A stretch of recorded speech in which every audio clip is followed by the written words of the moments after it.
Welcome back to the Early Weigh-In Podcast. This week of UFC 291, headlined by the rematch between top lightweights Dustin Poirier and Justin Gaethje. Both guys always known for delivering amazing fights. And, man, what I'm most excited for, our co-main event at light heavyweight, we have Alex Pereira moving up to take on former champion Blachowicz.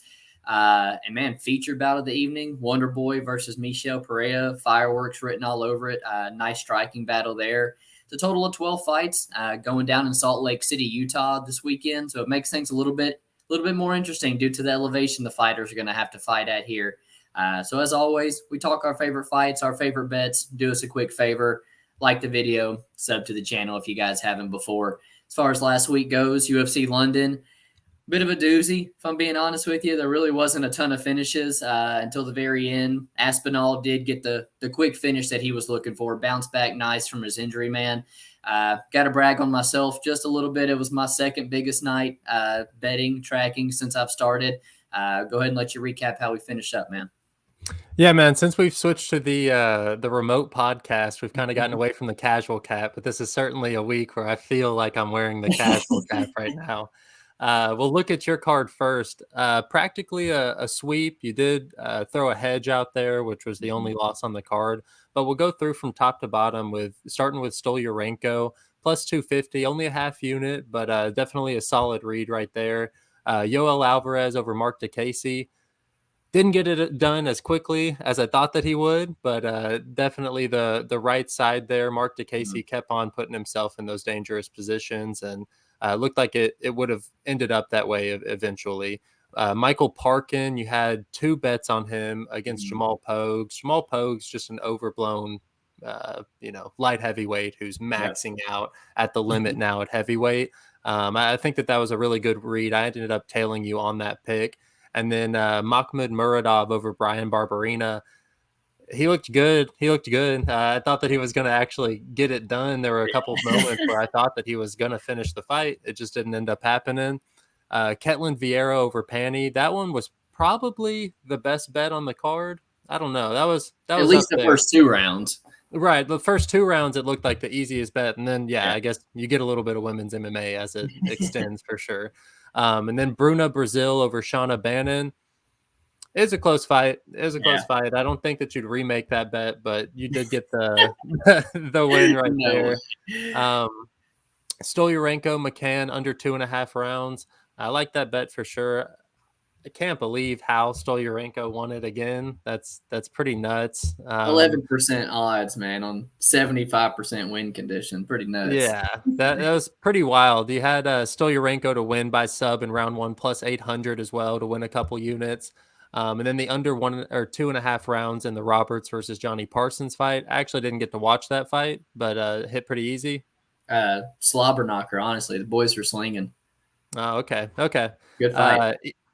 What was that? Good fight. Cool. And then, like we talked about, the DeCasey wins round 3 or decision. That was his win condition, so I definitely understand the hedge there.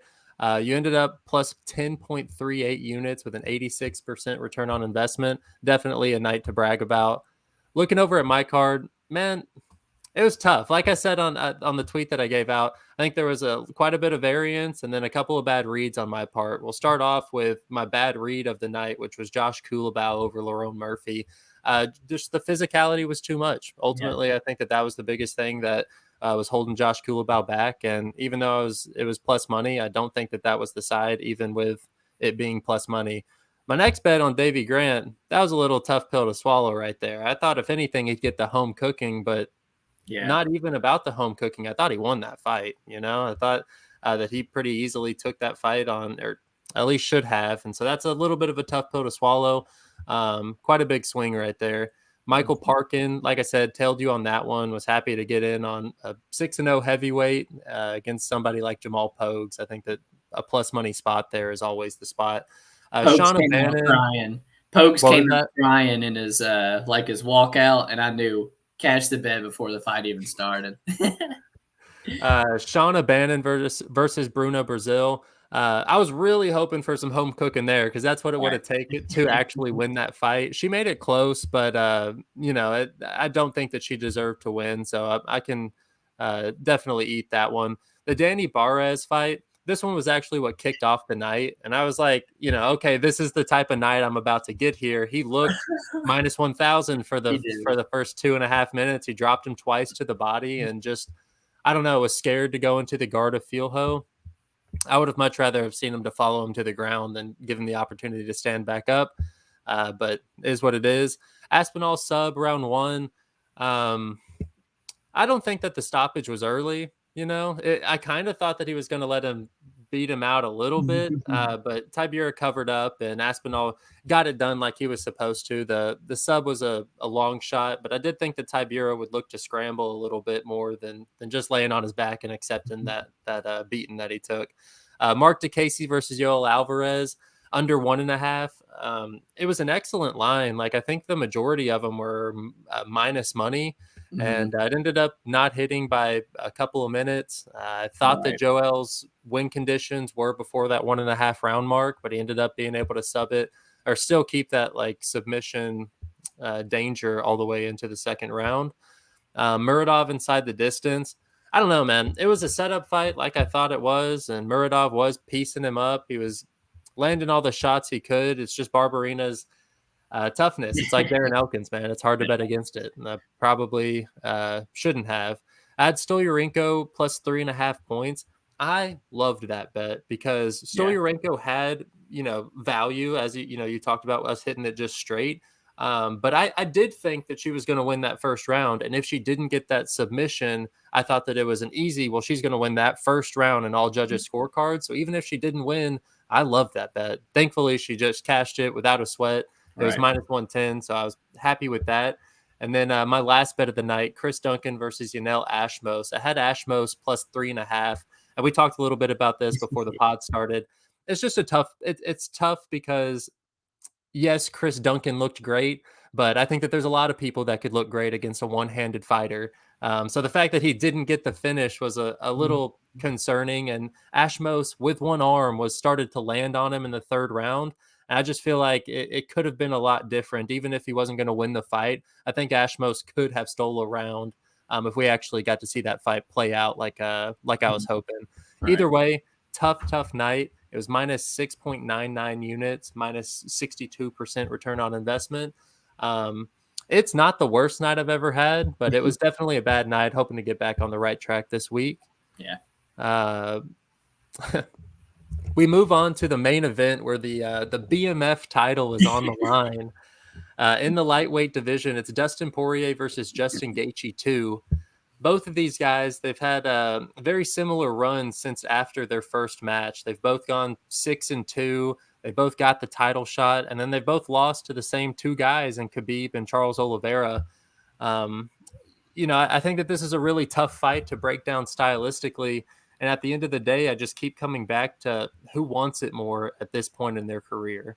As far as when the fight starts, I do think that each guy is going to have similar success as they did in their first fight. Gaethje, he lands those leg kicks early and often, and I think that that's going to take a toll on Dustin as the fight wears on. Dustin, I think that he's probably going to win the boxing exchanges, especially early. But even with both guys having those successes with their weapons, like I said, it comes down to grit. I'm sure either guy has the ability to shut the other guy's lights out with a good punch. But when you get to this level, and you don't have a glaring advantage like Khabib or Islam do, you're subject to get involved in these wars just because you're as tough as the next guy and you're also as skilled as the next guy. And I think that these guys line up relatively evenly when it comes down to toughness and their skill level. So then I have to look at motivation for, what they want to do for the remainder of their career. Are they going to have another title shot? Do they think that they can have another title shot? Is the BMF title their pinnacle? Is another Conor McGregor fight what they're looking for ultimately in their career? And all the signs to me, it points to Gaethje. And I don't even blame Poirier for that. After having 3 McGregor fights, I got to imagine the steam, the drive to want to get into these wars and fight. It starts to wear off, man. It's a risky way to base my pick on at all. But ultimately, I think that these guys very evenly matched. I want to have the side that's plus money. I want to try and find a mental edge, and I do think that Gaethje's got it here. It's happening at elevation, Justin Gaethje's home, and it's just icing on the cake. So for me, Gaethje is the pick, but I think we're in for an absolute war. It's no wonder why everybody's so excited for this fight. And even though it's not a title fight, we're making a pay-per-view for it. I don't have a clear winner. I'm hoping that maybe you have a little bit more clear read on this fight. And you're frozen, but just to be clear, Gaethje is the pick on this fight, especially at plus money. You go ahead. Gotcha. I see you now, man. I think we see the fight pretty dang similar in terms of where the value is here. When you watch back their first fight, DC says it like right at the beginning, and these are the ones, man. These are the kind of fights that, regardless of this BMF no belt situation, these are the ones that get you pumped up because neither one of these guys are ever in a boring fight. I'm never missing a Poirier fight. I'm never missing a Gaethje fight. And you talked about it. Perfect time to run it back. Same record since they last fought. They're both 34 years old. They lost by submission to the same guys as well. And neither one of them seemed eager at all to give one of these younger prospects a chance to crack the top 5. And that's where I got to give my props to Justin Gaethje, because I don't think there's a chance in hell that Poirier takes the Fiziev fight, that Poirier takes a Gamrot fight, or an Armin fight. And I got to mention, props to him for cashing the plus 200 ticket for us as well, taking that fight. When I go and watch back tape on their first fight, it's pretty clear to me. Dustin is the far better striker, the far better boxer. But a couple things to note. Gaethje was 4 months removed from getting knocked out in that back and forth war from Eddie Alvarez. If that had any effect on his ability to take the shot, quite possibly. But I feel like the most evident thing in this matchup is how much more poised and patient Justin is here. That's what's most evident to me in the changes in either one of their game. He's not the cover up and just, like he used to describe, meet you in the middle like a car wreck. That's just not the same Justin Gaethje approach anymore. And it allows for him to be better defensively. His boxing's well more refined, allows for a better gas tank down the stretch. And while Poirier has never given me a reason to question his heart at all, you brought up the fact that Gaethje trains at elevation, and wonder if that could have an effect late in this fight at all. The leg kicks, I feel like it's what Gaethje has to go to here again. I feel like just maybe a much more patient approach with those, set those kicks up a little bit better. You take away the jab and the power of Dustin all day. But I have to say at the same time, it was a leg kick that Dustin got the timing of in the 4th round and it was able to counter, which led to the finish. So it's all about game planning. And you kind of just talked about the level of high level lightweights here, man. Dustin's extremely sharp. Everything's in combination. He's a rare, he's a rare right-handed southpaw, so he carries the power in his lead hand as well. But I think it's 50-50, man. I don't see this being 60-40, kind of like the Lions indicating at this point. And to kind of reference that Fiziev fight in terms of motivation, going over to Europe, beating a young prospect like Fiziev, I think that can kind of relight the fire, for somebody like Justin Gaethje. Whereas Dustin, at this point, he already says he needs fights to kind of get up for. He's got his hot sauce, he's got his good fight foundation. So I think motivation can be capped into it at this point. For somebody sitting at plus 130, I think Gaethje's going to be the side for me. Have you looked at any props for this fight at all? So the over 2.5 is obviously the most interesting. That's what I got it.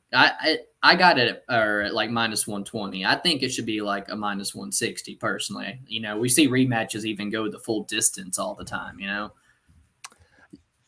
Yeah, it's a tough one to pick. You talked about what fights that Dustin Poirier would actually get up and get motivated for. He was only willing to accept that Michael Chandler fight after Charles Oliveira and Justin Gaethje proved that they could beat him, So getting this Justin Gaethje fight, yeah, man, I do think that this all kind of leans to him being an underdog and him being the side as well, being at that price tag and just kind of where Dustin's at in this point in his career. But the under 2.5, it's tough. I think it's a really like hard play to make for somebody who's a fan of MMA, but ultimately, like, you see it time and time again at this level. There's a different level of warrior in these fighters, and it does prolong fights, especially when they get this good.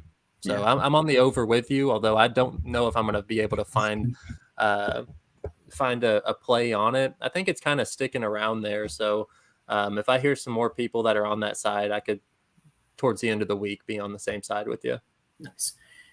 Co-main event, what I'm most excited for, man, Jan Blachowicz taking on Alex Pereira. And, with the state of the light heavyweight division in scrambles yet again since the GOAT has left, this could be a potential number one contender fight here. I know they even briefly talked about making this for the belt, I think.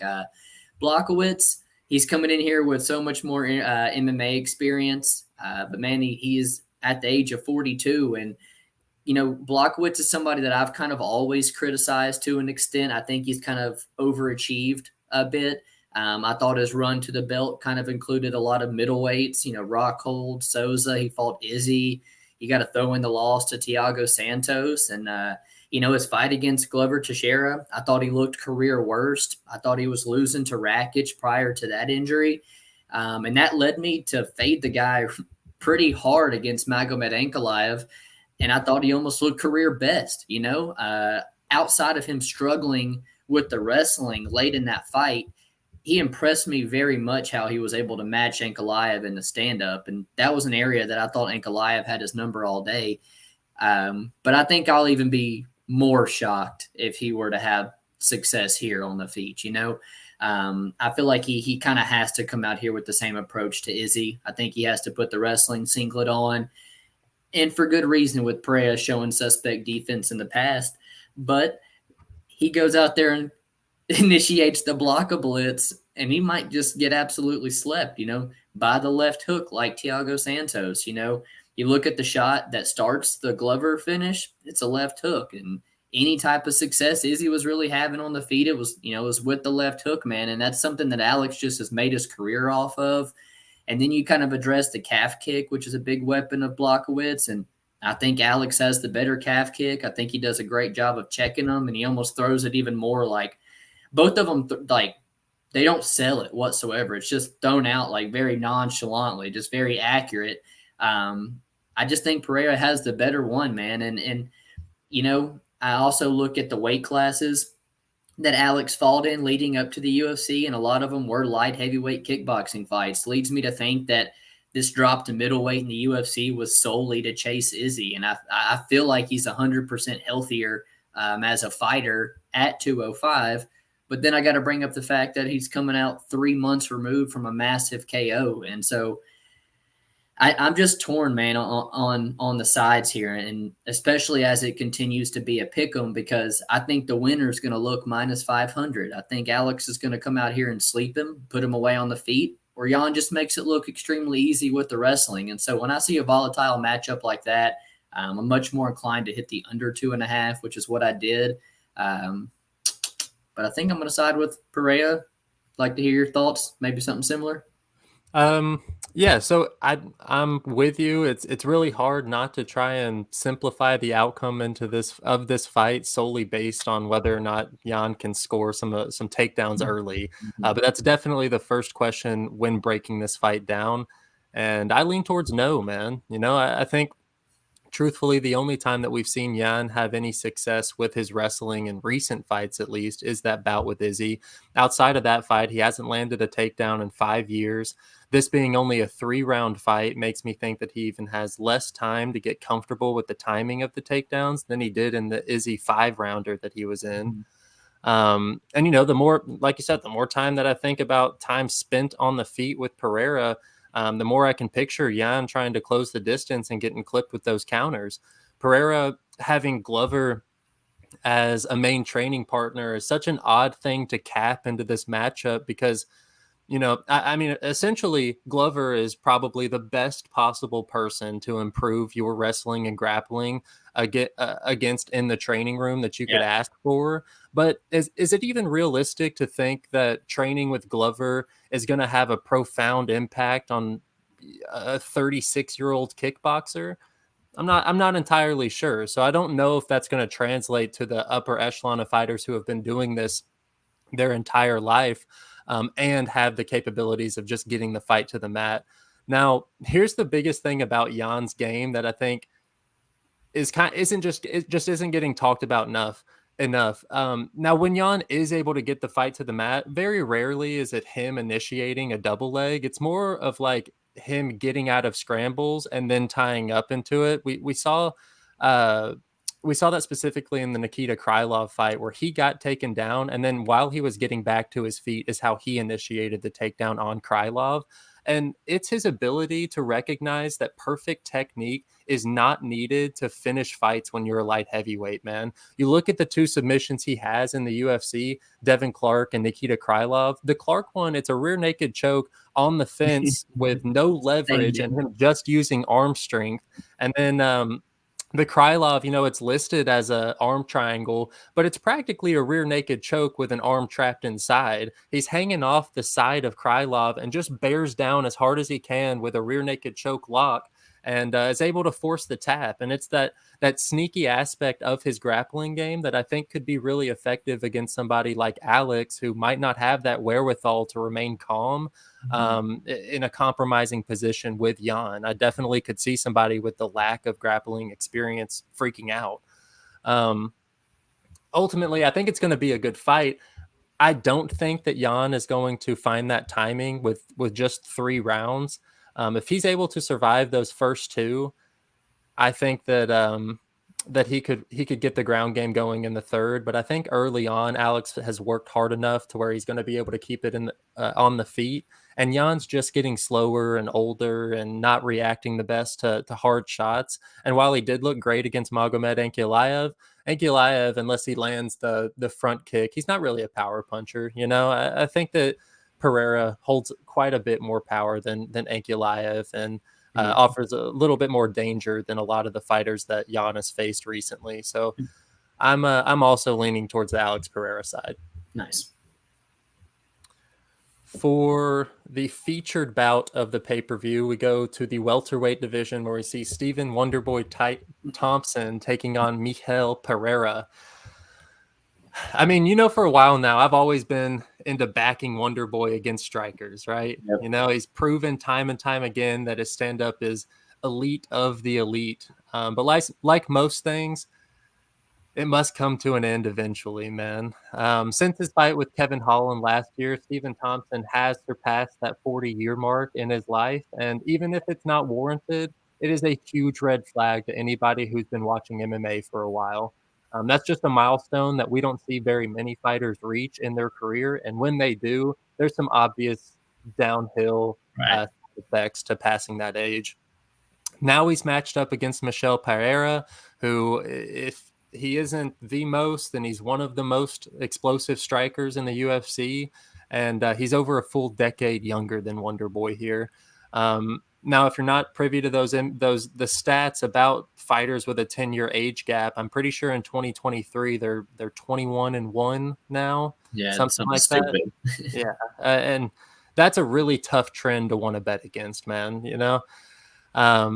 If this fight were to be taking place 3 to 5 years ago, I'd be inclined to make a max bet here on Wonderboy in this spot, But as Michel has settled into becoming a UFC fighter, we've also seen a huge mentality shift from someone who came into the UFC as a quote unquote prize fighter to a disciplined mixed martial artist who has some legitimate skills and is continuously improving on those skills to round out his game, which we've seen in his most recent fights with mixing in the takedowns and everything. Right. Just from gassing out in that Connolly fight to putting together 4 straight decision wins, I think that he's certainly come a long way since he entered in 2019 and still not even being 30 years old. I think he's got a lot of potential here. Now, I'm not really sure how this fight plays out, but I do think that we're in for an excellent fight, which is why I've made it my fight of the night. Even though all these signs are pointing to the younger, faster, stronger fighter, I do feel inclined to just stick with my gut, go with Stephen Thompson one more time before he calls it quits. And also for what it's worth, he has been pretty vocal about not wanting to accept shitty matchups anymore. He said he's put in the time for the company, accepted too many bad stylistic matchups in his career to now become some stepping stool for the new wave of wrestlers.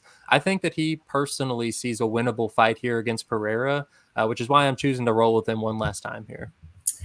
Third fight in a row for me that I struggle like clearly with picking, a side as far as money line worth betting.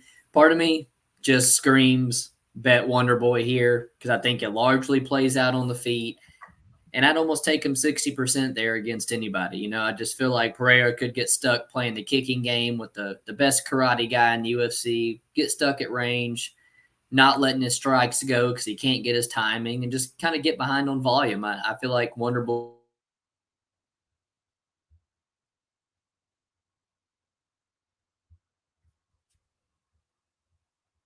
at this point. Another thing is the kind of the unorthodox style of Michel Pereira. I do think that sometimes when you're as technical as Wonder Boy it is, sometimes it's the really unorthodox guys who could be the most trouble. It's Anthony Pettis throwing a flying Superman punch off the cage. That's the only time you get knocked out in your career. Pereira is also a massive, massive welterweight. I feel like there could be some real size advantage come fight night in terms of like sheer size and muscle. And then in his last three decisions, 100 significant strikes, which is pretty impressive. Big turnaround from you talked about the Tristan Connolly gassing. And then the power edge. Even if this fight's close, we've seen Wonder Boy fight to a draw and lose to Woodley solely off the basis of one knockdown or something. We saw him lose to Till, home cooking or not, because the fight was close, but Till landed the bigger shots. And he surpasses all these guys in terms of volume, but the knockdown kind of steals the round. And that does worry me for a 40-year-old. And while Bilal and Burns are really the only guys who have successfully held Wonder Boy down to win minutes, I feel like, there is some small takedown upside. So it sort of feels dog or pass to me. I'm probably going to sit it out, but I'm going to be cheering hard for Wonder Boy to get this one done as well, man. What's your fight of the night? Yeah, you and me both. And yeah, excuse me, this is my fight of the night. Yeah. It is also at welterweight, and it is Michael Chiesa taking on Kevin Holland. Initially looking at this matchup, I immediately wanted to put my money on Chiesa. Obviously, a clear grappling edge that he's going to possess in this matchup, or at least should have in this matchup. But the more and more I looked into it, the more I started to doubt where exactly Chiesa was mentally at this point in his career.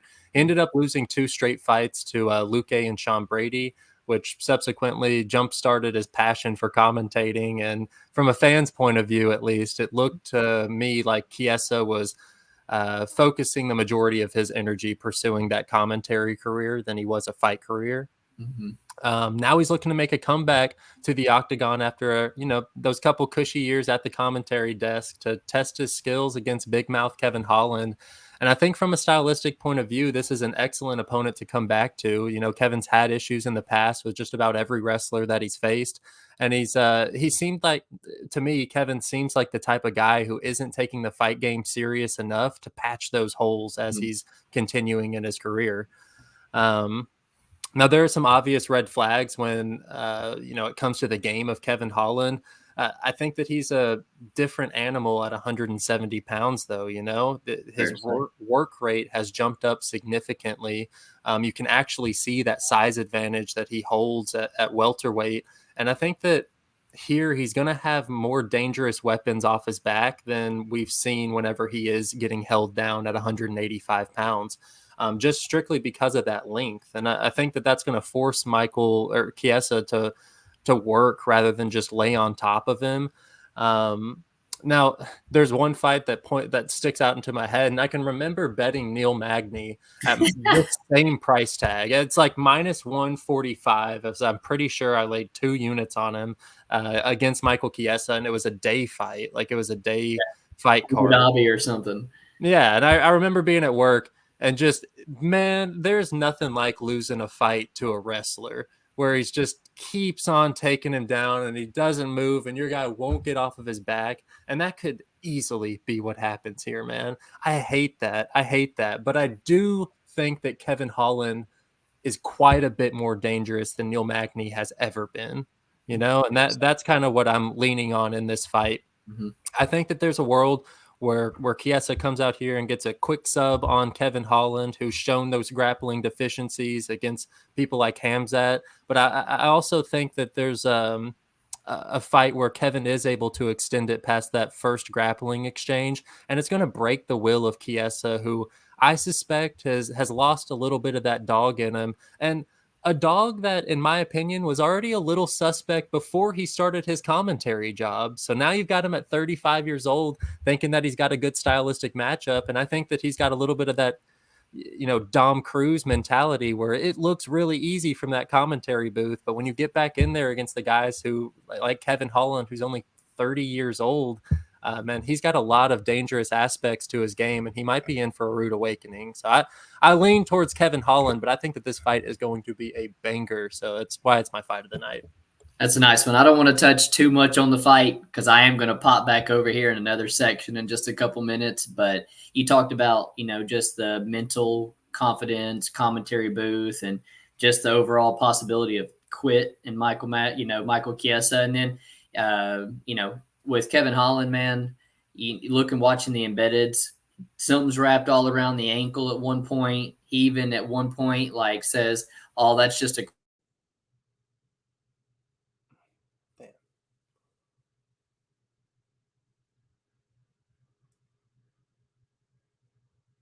boy fight as well." I think this is another fight where there is a possibility that we could see a finish, and I think you got a really good fight, man.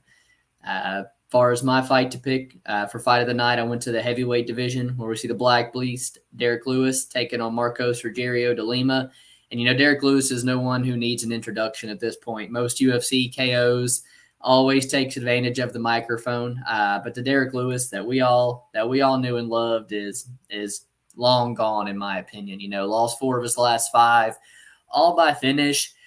Man, 2 of them are pretty bad knockouts. He just seems to not be able to take the shots he can anymore. Gon and Spivak just beat him pillar to post and literally made him quit, and he's always been one that we've kind of been considered a quitter in our books to begin with. Now at 38 years old, the guy knows he's not getting a title shot. All these prospects are already beating him. So it brings you to question the guy's motivation, as he's always been one that's just fighting for money, been vocal about it, so there's a big fear that this guy's just absolutely showing up for a paycheck on Saturday. But to his props, made a living on that next level power, that fuck you, get up strength from side control that he has. We've seen him down on the scorecards to Volkov, Tybura, Travis Brown, and the guy just needs one shot, and knockouts of Curtis Blades. Tape, man, it tells me that I got to side with de Lima here. In my opinion, the guy should probably be on a 5-fight win streak. I think the careers for these guys are trending in clear different directions, and I think he has the power to put him on the to put Derrick Lewis away on the feet, and I think he's a whole lot faster as well, which will be a big difference. The nasty leg kick that we see find the home on Waldo Acosta is just going to tear through Derrick Lewis early here, and I think neither one is going to have a good gas tank. I'll just preface it by saying that. But at elevation, if it does happen to go later over that 1.5 rounds, I think de Lima has the cage control, the takedown upside, and maybe the superior gas tank if I have to pick one of the two. So I couldn't pass up my chance, man, this week to fade Tony Ferguson and Derrick Lewis. I think they're both washed. Best days far behind them. So I got plus money. So I just got a little 1-unit parlay with Bobby Green, and Rogerio de Lima is going to be the pick for me. I like it. Not for the sake of your bet, but I would like to see Derrick Lewis get one more before he leaves, right? I'd hate for him to just go out as the knockout king that gets finished 3 straight times or something. Clear step down for him. Yeah, absolutely a step down for him. Yeah. Let's see. This my fighter to watch. We go to the flyweight division where we see Miranda Maverick as my fighter to watch, man. How could she not be my fighter to watch here? Came into the UFC with some of the higher expectations from a Yeah. female fighter that I've seen in a while, and being only 23 years old when she made her debut inside the octagon, sky was the limit. Since that debut stoppage win against Jojua, she's now 3-3, and I think that her potential has really been called into question recently. I mean, maybe not from everybody, but certainly from me. Here she is again coming in as a super juicy favorite after just getting upset by Jasmine Jasdavicius, who was able to find that success against her with just forward pressure and sheer size. Mhm. Uh, now Miranda Maverick's matched up against Priscilla Cachoeira, who stylistically it looks like a great fight on paper for Miranda. It's just tough to trust her here as a 3-1 favorite after just Mhm. dropping the ball in her last outing. At only 26 years old, I think that she's still got plenty of time to change the trajectory of her career. But I do think that this is an extremely important fight to win if she plans on getting that opportunity to make a shift in her career under the UFC banner. Yeah. Having gone 1-3 in her last four, this is one that she's going to have to put together because I don't think the UFC's above cutting a 26-year-old in hopes that she can go on the regional scene and make her way back into the UFC before 30. And I think that that's the route that she's on if she loses this fight to Priscilla Cachoeira. Yeah, it's definitely her fight to lose, man. And all things point to her being able to get it done. So nice fighter to watch. I think kicks off the card as well, if I'm not mistaken. Fighter to watch for me, men's flyweight, Vinicius Salvador. The guy seems to kind of be the public underdog this week. When you watch his tape back, the guy's a very exciting fighter. He's finished all 14 wins inside the distance, 13 of those being TKOs. And for me, it's pretty impressive for a flyweight. And for me, that's very intriguing for someone to have that kind of finishing potential and their line be at plus money. That's something I always kind of look at an underdog. The biggest level or the biggest knock on this guy is the level of competition. Now, I again got a reference. He's finished every single one of these guys, but there are times where he's fighting guys with no professional fights where he has 10 or more professional fights, and, not the things you like to see. But on the feet, man, I think Vinicius is a better striker. So, at plus money, he has finishing upside, and I think he holds an advantage here. The guy has great forward pressure, crazy good volume. He works the body. He's long. He's athletic, and he showed very good takedown defense. He showed very good get up game last time against Altamirano. Altamirano went 3 for 22 on takedown attempts, and that was a very, very high paced fight until the end. Vinicius' gas tank still looks good to me.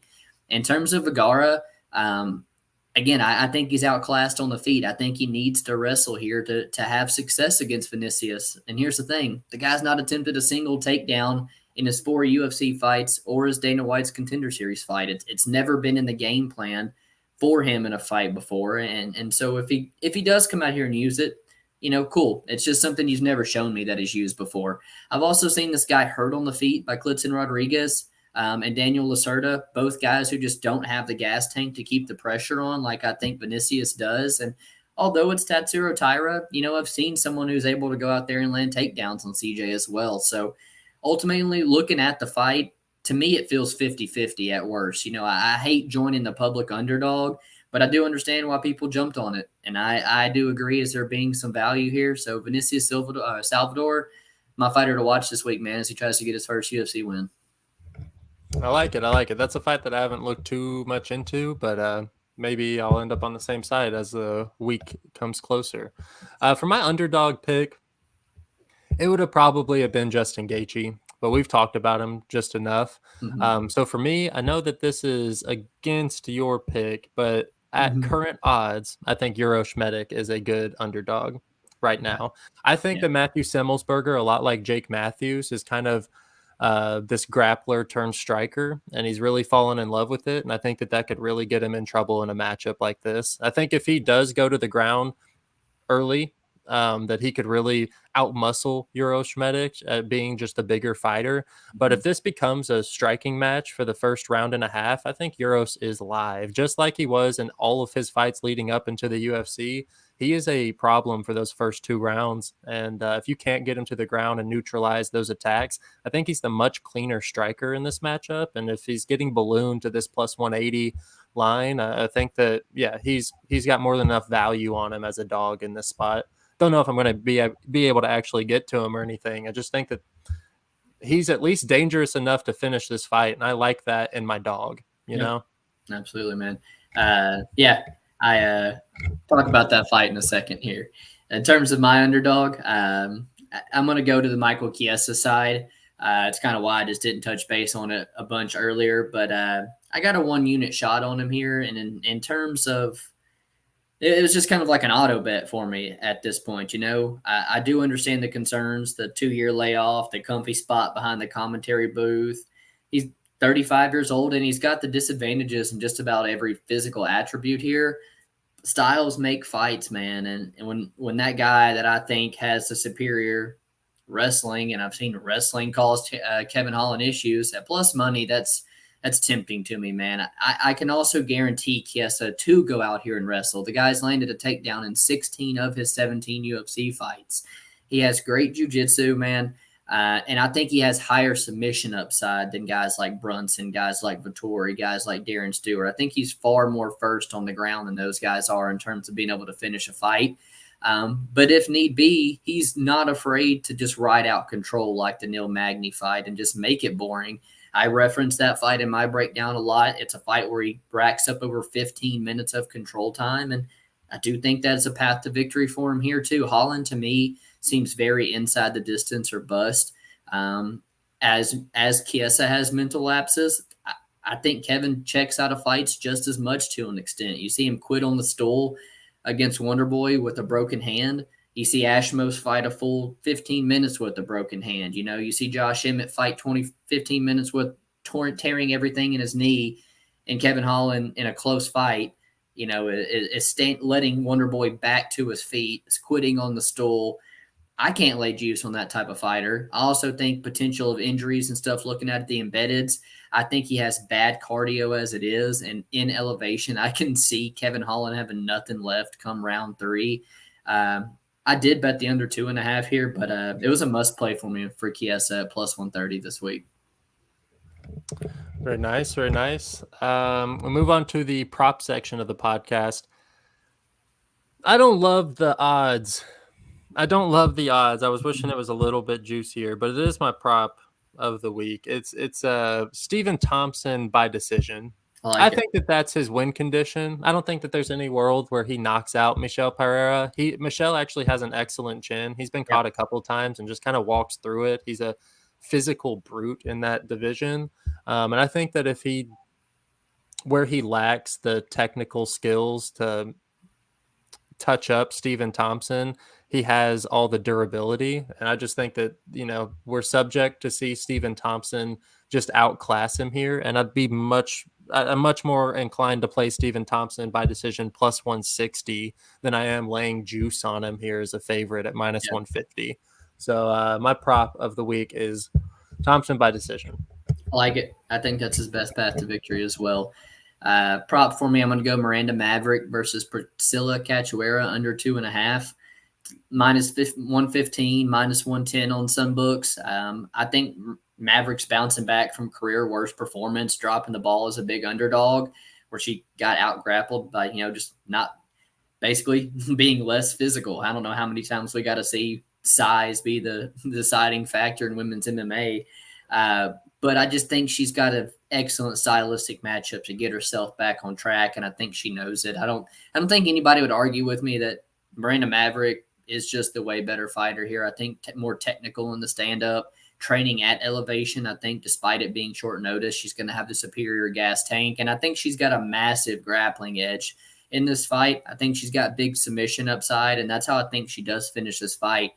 Cachoeira, of her last 5 fights, 4 of them have finished inside the distance, win or lose. The fight with Ji Yeon Kim was a back and forth, drag them out, slobber knocker, man. And there's also the small chance that we do see Maverick Gas here on short notice trying to grapple so heavily in Cachoeira, get that knockout in the, late the second, third round or something. The girl's got good power and good killer instinct. I think the style of Cachoeira also lends to hitting the under 2.5 on her own. I think the number is very generous for just a Cachoeira fight. And now I think she's severely outclassed. She's taken her biggest step up in competition, in my opinion, since fighting Valentina Shevchenko. And I think Maverick's going to get her down and finish her on Saturday, man. I like it. Best bet for you. For the best bet of the podcast, I'm going, and okay, so I'm a little skeptical to do it because last week's best bet was Alex Muniz, Andre Muniz, sorry.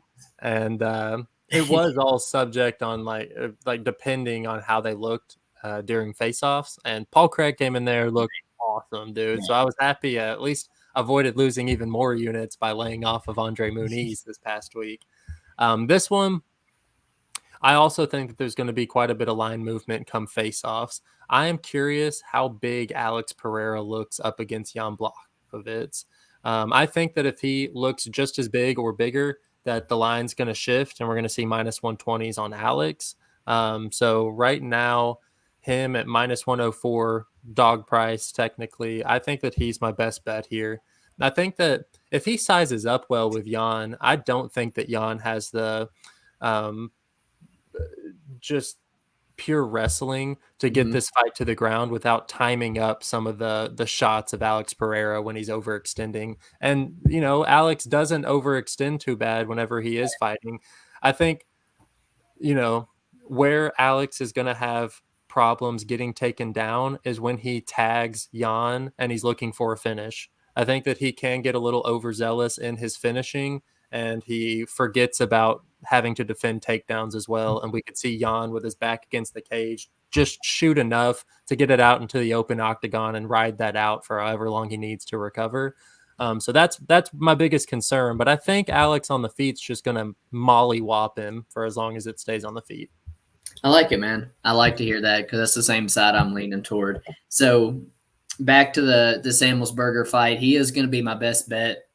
But I did get him at minus 145. And at those odds, it was an easy bet for me. And now sitting at like minus 220, I don't know if I pull the trigger on that, being honest with you. But I do think that he's the right side for me here. I think he's a guy that I always looked at, to be honest with you, as not really the highest. But I think the guy's made clear improvements since coming into the UFC. He's got real power. I mean, in his 8 UFC fights, he's landed 9 knockdowns. The guy is the true welterweight here. He's the one who's coming in here with a full fight camp. So Euro's coming in on short notice, going up a weight class, taking a lot of the advantages he had with size and length away at lightweight. There is the possibility of Samuelsberger having to be tough early, withstand a tough fight, because Euros in the first round is very dangerous. But I do think he's a very front-loaded fighter. That's where all his finishes come. And I think he's going to fade after that. And I also bring into question his durability. I don't think he takes the punch as well. I like the cardio. I like the toughness. I like the grappling upside. A lot of things I like about Samuelsberger. Samuelsberger proven to me, like Fletcher, like Jeremiah Wells, like Morono, you got to grapple this guy. That's how you beat him, is to get him down. And Euros is just not anybody. He's a striker. Euros is not anybody that I think has wrestling upside here. So I do think he's 65 to 70% here. And I think after round 1, that number is going to climb even more toward the favor of Matthew Samuelsberger. So I hate it's become a mush bet this week, but I do have great closing line value. And so that's why I'm going to make him my best bet this week. Nice. We'll move on to the quick pick section of the podcast. We start off the night in the flyweight division, Miranda Maverick versus Priscilla Cachoeira. It's surprising that there's a woman fighter that's 4-1 and coming in at this big of a dog against another fighter that's 1-3 a loss. Yeah, 1-3 in their last 4. That's nuts. I'm picking Miranda Maverick. Yeah, I'm picking Miranda Maverick and got the under 2.5 there. Samuelsberger, Euros Medic.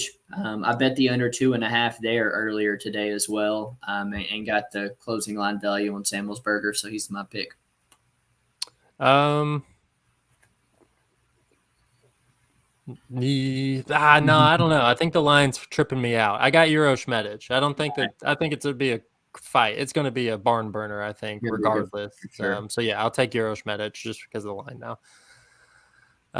Move back down to the men's flyweight, CJ Vergara versus Vinicius Salvador. I've got CJ Vergara. I think that he's a really tough fighter. But you're right, he kind of doesn't have the tools that maybe you do need to slow down somebody like Salvador. So yeah, Vergara's the pick for me, but not with any confidence. I won't be playing him this week.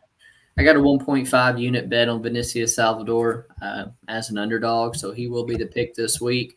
Got a lot of bets on this card, man. Jake Matthews versus Darius Flowers, another one that I hit the under 2.5 at. Flowers coming in on short notice, pretty much seems to be a round one or bust against a guy who, in my opinion, even at his young age, is a vet in the UFC. And I think Jake Matthews is going to get a round 2 stoppage. Yeah, I'm going with Jake Matthews as well. Yeah, I'm going with Jake Matthews as well. Moving up to the middleweight division, Roman Kopylov taking on Claudio Ribeiro. I'll take Roman Kopylov here. Yeah, I got Roman Kopylov for the finish as well. I just don't expect Ribeiro's gas tank to be good late in this fight. Speaking of bad gas tanks late in the fight, Derrick Lewis versus Marcos Rogerio de Lima. I'm going to have to side with Rogerio de Lima. Get the job done inside the distance. I can't. I don't know. I think Derrick Lewis has reached heights in his career that Marcus Rogerio de Lima could never dream of. I really do believe that. So even though I thought that he was the biggest fraud in the top 5 for the last 5 years in the UFC, I've got to go Derrick Lewis here. If he loses to de Lima, I really hope he hangs it up. Like it's just donezo after that. So I'll go Derrick Lewis here. Moving down to the welterweight division, Trevin Giles versus Gabriel Bonfim, looking to avenge his brother's loss this past week. So I'm no, I can't go Officer Giles. I'll go Gabriel Bonfim here, dude. Yeah, I definitely think he's the better brother, and the one who's more warranted of a price tag like this compared to his brother. Interested to see him in his first performance, though, man. They got him in the prelim main event, and clearly probably to highlight the undefeated 14-0 guy. So I think the UFC's got high hopes for him. He's going to be my pick as well. And then to kick off the pay-per-view, Kevin Holland versus Michael Chiesa. Styles make fights, plus 130, plus 135. I had to take a flyer on Michael Chiesa. Yeah, it's tough. It's tough to look past the Chiesa Neil Magny fight, but I've got Kevin Holland even as a minus 140 favorite here. It's tough to play him, but I've got Kevin Holland here.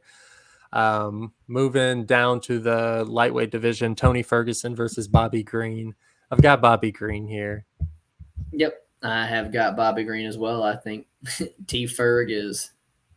I think he's washed in the octagon and having issues outside the octagon. Man, and nobody to tell him the right thing. Exactly, he needs to hang it up soon, man. Wonder Boy versus Michel Pereira. Although I don't like the line, cheering hard for Wonder Boy. Going to be my pick. Yeah, Wonder Boy's the pick for me as well. Like it. To the co-main event, Jan Blachowicz taking on Alex Pereira. I got Alex Pereira here. I just don't believe that Blachowicz is going to be able to rely on the wrestling that everybody seems to think he's a stud at. I'm with you, man. Alex Pereira inside the distance is going to be my pick. And then Dustin Poirier versus Justin Gaethje. I have hit the over 2.5. I do think this could go to decision, honestly. Like both guys, easiest matchup to get back toward the title shot. And I don't think they want to blow it by being stupid. I think they got to watch their gas tank at elevation. Justin's much more poised this time around. Gaethje to pick, over 2.5, I bet. Yeah, I'm not sure that Poirier has a 5-round decision in him right now at this point in his career. But I do think, especially with Justin's changes in his game and his style and everything, that he does. So Gaethje, I agree. That is my pick as well. Nice, man. 12 total fights going down in Salt Lake City on Saturday night. We talked the best of them, gave out the best bets. Hopefully they cash this week, and we'll see you guys next week. Peace.